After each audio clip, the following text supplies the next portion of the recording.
We're great. We got a room full of folks, so we're going to get right to it if you don't mind. Let's do it. Okay, the first question will come from Chris Kirschner with The Athletic. How you doing? So you're obviously going from a championship team to an organization trying to make it to the playoffs for the first time in 3 seasons. Why would you say this situation was appealing to you instead of joining a contender or staying put with the Lakers? Well, the team I left hasn't been in the playoffs in about 7 years. So, if you do the numbers, this might be a better option as far as there's somebody else. Can you hear me? We got you. Okay. But no, I mean, this young team, this young talented team, obviously, Trey Young, John, JC, Kevin Herter, the young guys have extreme amount of upside.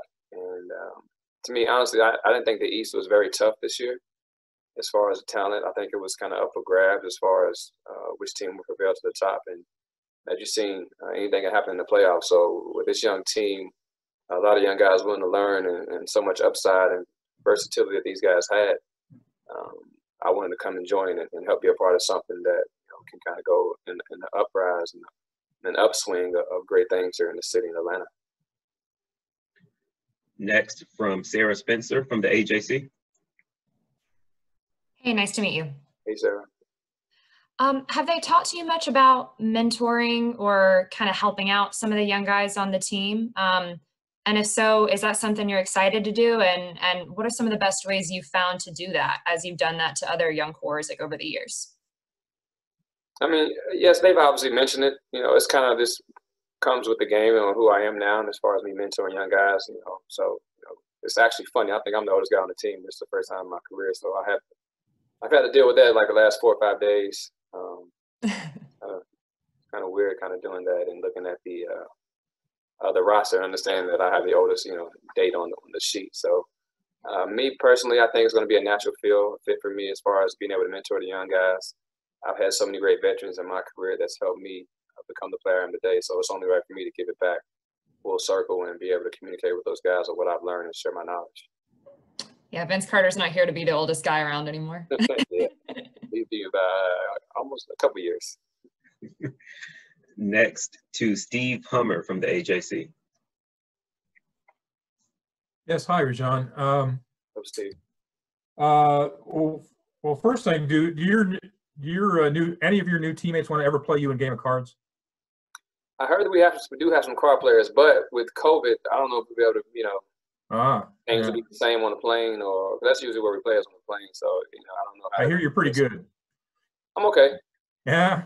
Okay. Yeah. I love to compete. And I love numbers. I love counting cards, and I love it. And you're so adept at picking up the game and the nuances of the game. As you've gotten older, what is your patience level, I guess, with other players who don't have that same ability? I think it's great. Obviously I continue to improve, but I also learn from so many different coaches that you have to have patience. You can't teach and coach everyone the same way. So myself, as far as the last 15 years, I was just trying to be a sponge on how guys or how coaches communicate with certain players. And patience is a big key. Understand that no one's going to learn at your level, or some people may get it, a lot of people may not. And I think that was something I heard about Magic Johnson and why he struggled with coaching is because people didn't pick up on it as quickly as he would understand the game. So for me, I've had a lot of younger guys I played with in my career, and I think having kids as well helps with patience. So I think I'm up for the task, and I'm never willing to give up on anybody that's on my side. Thanks. Allison Mastrangelo with WSB. Hey, how are you? Welcome to Atlanta. Thank you. You've won 2 NBA championships. You've been in the playoffs a handful of times. Now you're joining a young core that really doesn't have any playoff experience. So what can you teach them about having kind of that NBA championship, mentality and goal to get to the playoffs? I think I'll bring just the mindset. What I bring in practice every day, the intensity, the focus, the amount of attention to detail I will try to bring to the team is hopefully is contagious. And I believe the best way to lead is by example. A lot of people may say one thing or do another, but to actually witness it and do it daily on a consistent basis is going to be the biggest difference, I believe. We'll go back to Chris Kirshner. What do you envision your role is going to be on this team? Have they told you? What do you expect from just being with this organization? It's nothing they pretty much told me. It's understanding. Like I said, I've been in the business for 15 years now, and knowing that I'm not coming to be a starter. I'm not coming to play 30 minutes a night. It's whatever the team allows me to be and what they need. You know, it may be the extension of a coach, you know, 20 games out of the first part of the season. So it varies. Like I said, I'm willing to bend either way. If I have to play a lot of minutes, if I don't, I'll be ready. So there's no particular role I have. I think the biggest role for me is just to lead. You know, lead by example and help these young guys as much as possible, understanding what it takes to play at a high level, consistent basis. Jamila Johnson from ATLHawksFans.com. Hey, welcome to Atlanta. So I just wanted to ask you, I have two questions actually. So for your off season, have you had much of an off season? Were you able to kind of realize, it feels like the finals just ended and now you're starting a new season. Have you had any time to kind of relax or do anything in the off season? And also my second question is, how familiar with the city of Atlanta are you? I mean, of course, you've been in the league a long time. You're familiar with the city, but do you know any specifics? Are you trying to look around and kind of see the familiarity of any parts of the city? Well, to answer the first part, I think it's been like 45, maybe 60 days, somewhere between that as far as since we won. Maybe not even that long, but since we won or since I left the bubble, I've been enjoying my time with my family and friends. Not the usual off season or a celebration you would think as in the past and usual, but everyone's had to adapt and change because of COVID. So I've had, my time off. I took a couple of nice vacations. I enjoyed my time, my downtime, and I celebrated. But now it's a shortened season, but it's time to get back to work, and I'm okay with that. I love the game, and it's something I'll probably continue to play the rest of my life. So from a fit standpoint, from a love of the game standpoint, it is what it is, and to do it and get paid for it, I have no complaints. And the second part is my brother, Josh Smith, lives here, and we were roommates at Oak Hill many moons ago. And we have so many ties, and I've actually probably been over his house every night the last couple of nights as I'm looking for a place to stay still. So I'm very familiar with the city of Atlanta. I've come here a lot during my off seasons, a couple of summers, and like I said, I'm familiar. I know the town a little bit, and I remember what it was like when we played against Josh back in 08. The city of Atlanta in the playoffs. So I kind of want to get the city back to that type of feel. Hopefully, things will be a little more controlled to calm down closer to May, June-ish, and get the fans back in the arena, State Farm, and get it rocking again. Thank you. Paul Newberry from the AP. Hey, Rajon, how you doing, man? Welcome to Atlanta. I just wanted to ask you, you talked about wanting to play basketball maybe the rest of your life, perhaps for fun going forward, but have you thought about how long you want to do it in the NBA? Is it even the thought of that this could be your last stop, has that crossed your mind, or have you thought about how long you want?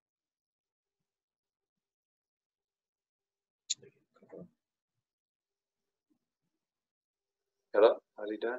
I think he's done. Okay. Oh yeah, sorry about that. Yeah, did that? Yeah, I just was, have you thought about how long you want to stay in the NBA? Is this possibly your last stop, or have you thought that far? I haven't thought that far. Obviously, my biggest focus is I want to be able to walk away from the game.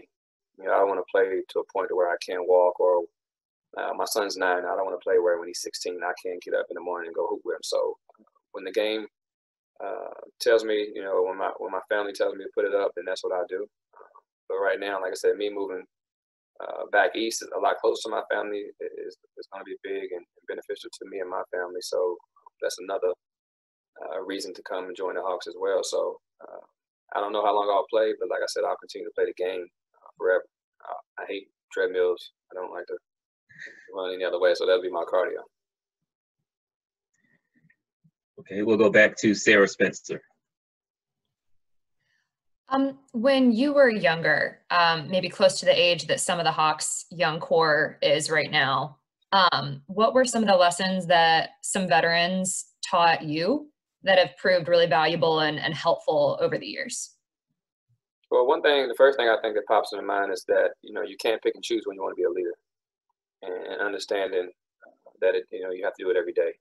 And even when things go wrong off the court or things go wrong at home, when you get between those lines, as the point guard on the floor, everyone's looking at you to lead and show consistency. So for me, hopefully I can, rub a little bit off of Trey, other young BG, Chris Dunn, even the bigs, even our guard play. It doesn't matter who. It's anyone that's willing to listen. I try to go out there and give it my best and understand that I'm trying to spread the best knowledge possible for those young guys, because it was done to me. Thank you. Steve Hummer. Yes, Rajon, I was just wondering, what do you see when you look at Trey? What do I see? I see a really gifted young man. I mean, he can do it all. I've had a couple of conversations with Trey, and I just can't wait to get in the film room with him and study his mind and have him understand, the best ways to attack defensive breakdowns, or how defense are, kind of controlling him or trying to control and contain him. So I look forward to this, learning from him, what he knows or what he thinks and how he sees the game, and also me giving him a lot of input on how we can destroy defenses and take his game to another level.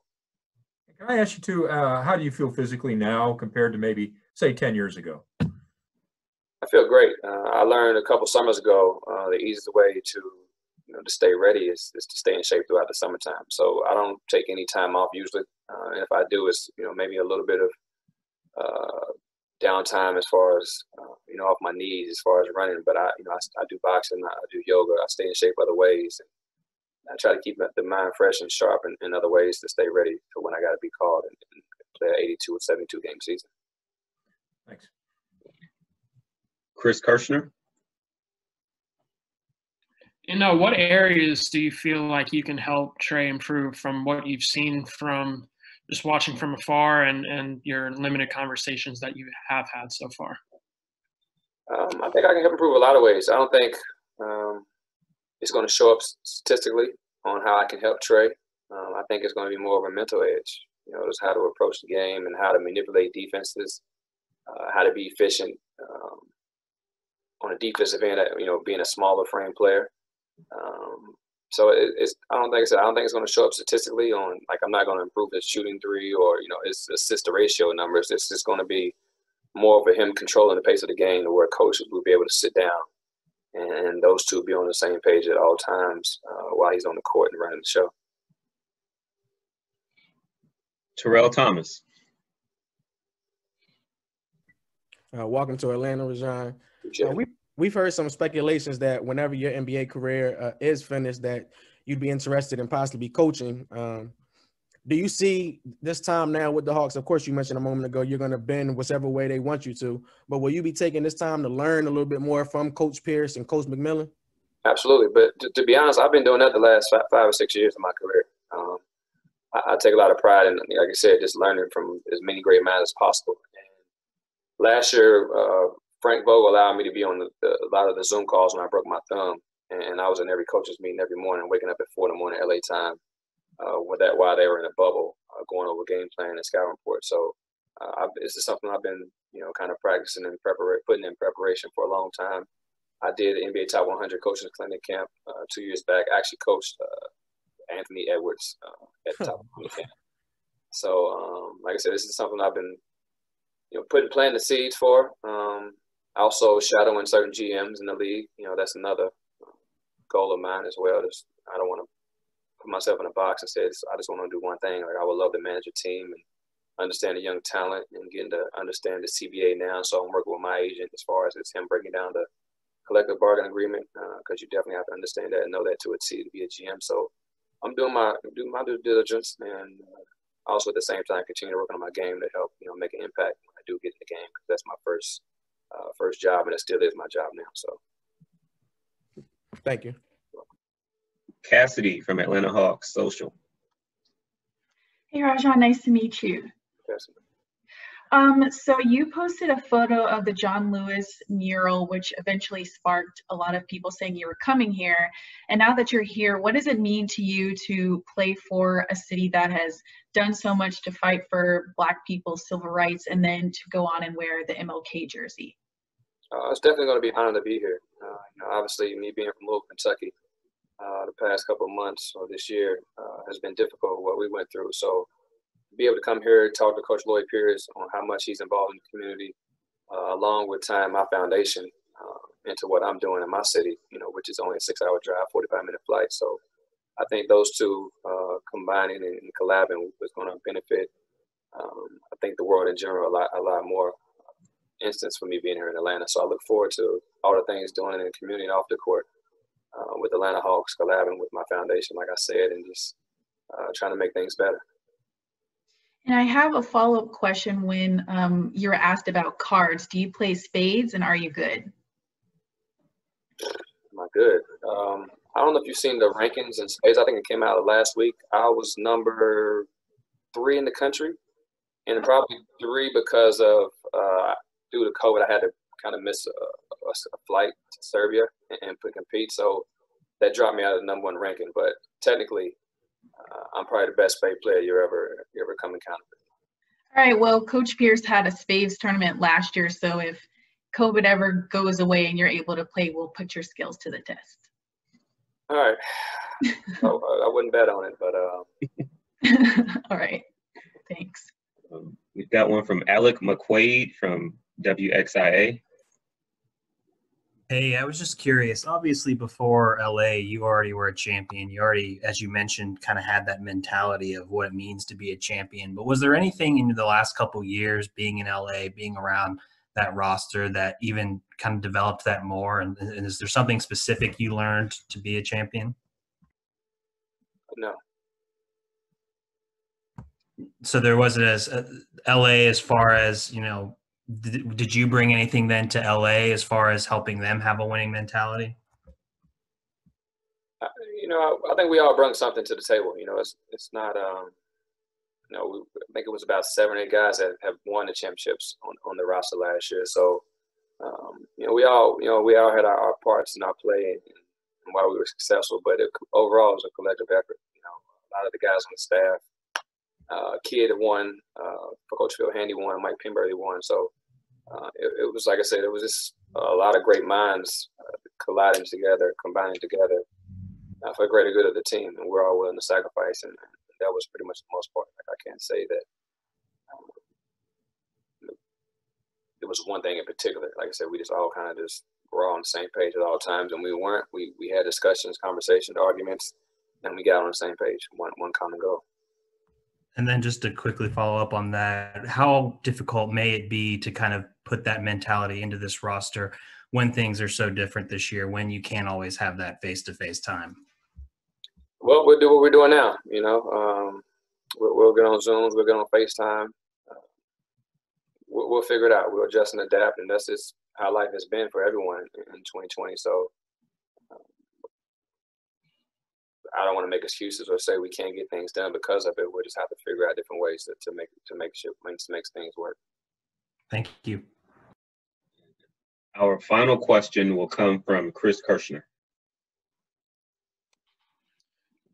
Just from being around LeBron these past couple of years, I know he breaks down the game, at a high level like yourself. I'm curious, what have you learned from being around him, and what do you think you can take from him and implement it into this organization? I play with so many greats. They all have one thing in common, and that's just their work ethic. And I picked it up early at a young age with the big three. I played with probably, not even thinking, at least 13 to 14, first ballot Hall of Famers. So one thing I said they all have in common is their work ethic and their dedication and discipline. I believe I have that already, and I want to, kind of bring that here to the Atlanta Hawks. All right, that was our final question of the day. Rajon, thank you very much for your time. Appreciate it. Of course, and welcome again to